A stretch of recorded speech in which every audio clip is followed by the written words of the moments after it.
Jadi Abang mau bilang KPK sekarang lemah ya? Lemah secara undang-undang sebenarnya.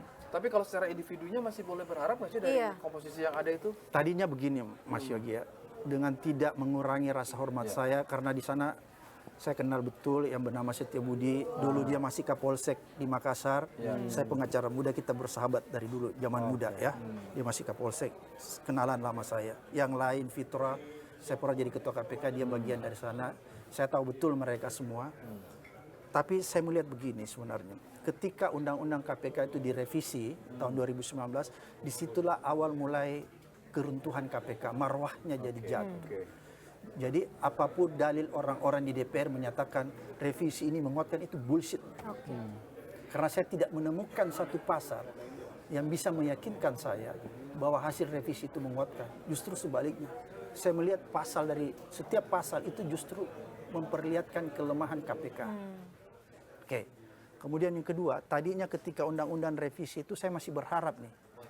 Wah, masih ada teman-teman saya, anak-anak saya yang dulu saya pernah bekerja sama di dalam, jangan-jangan mereka bisa menjaga marwah itu. Walaupun undang-undangnya jelek, pimpinannya jelek, saya masih berpikir nih, oh ada anak-anak ini, Ada orang-orang, ada penyidik-penyidik yang dipecat oleh Firly ini bisa menjaga marwah, ya. Kalaupun dia tidak sehebat dulu, paling tidak dia menjaga marwah supaya ini tidak tergelincir jauh. Itu tadi harapan saya.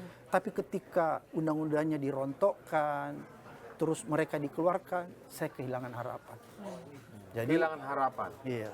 Kalau di zaman Pak Prabowo ini, kira-kira bisa nggak diperbaiki lembaga anti rasuah ini? Supaya citranya tuh bisa kembali seperti dulu, masyarakat bisa kembali berharap. Saya berharap sebenarnya Pak Prabowo punya keberanian ya. Karena kan sebenarnya kalau kita bicara masalah aturan, ini kan sudah di judicial review juga ya. Kemarin bahwa sebenarnya ada perdebatan bahwa pimpinan KPK ini sekarang sebenarnya itu bermasalah.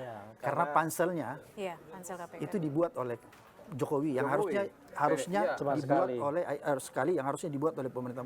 Sebenarnya ini bisa digunakan oleh Pak Prabowo untuk pintu masuk, untuk membuat pansel baru, Mbak Cynthia. Kalau Prabowo berani, dia anulir karena ada pintu masuk, dia anulir, dia buat pansel baru, kemudian.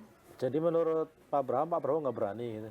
Dia berani sebagai tentara, gitu Tetapi, ya. Tapi mungkin begini, karena di pemerintahan ini di dalamnya wakil presidennya kan anaknya Pak Jokowi, jadi dia harus berhitung di situ supaya koalisi tidak pecah dan lain-lain sebagainya. Mungkin tapi kan sebenarnya masyarakat mendukung bahwa korupsi, kolusi, nepotisme benar-benar harus dibumi hanguskan. Jadi kalau Pak Prabowo berani, bukannya harusnya bisa minta dukungan masyarakat ya? Harusnya. Tapi kita nggak tahu apa yang terjadi nih, karena kan begini, semua masyarakat berharap bahwa pemerintahan ini beda dari pemerintahan sebelumnya. Itu harapan kita kan. Iya. Tapi kan kadang-kadang kita dipertontonkan juga, misalnya Pak Prabowo masih kadang-kadang biasa ke Solo dan lain sebagainya. Ini kan juga menurut kita ini. Pak Prabowo juga lihat, Pak Abraham aja mantan ketua datang ke kawinannya Gibran. Mungkin ya, artinya enggak saya mau bilang bahwa ada hubungan kemanusiaan. Iya betul. Jadi maksud saya yang begini. tidak bisa dihindarkan. Ya itu nggak ada masalah. Tapi maksud saya nggak apa-apa bolak-balik ke Solo. Tapi paling tidak Pak Prabowo juga menunjukkan bahwa pemerintahan ini beda dengan pemerintahan sebelumnya.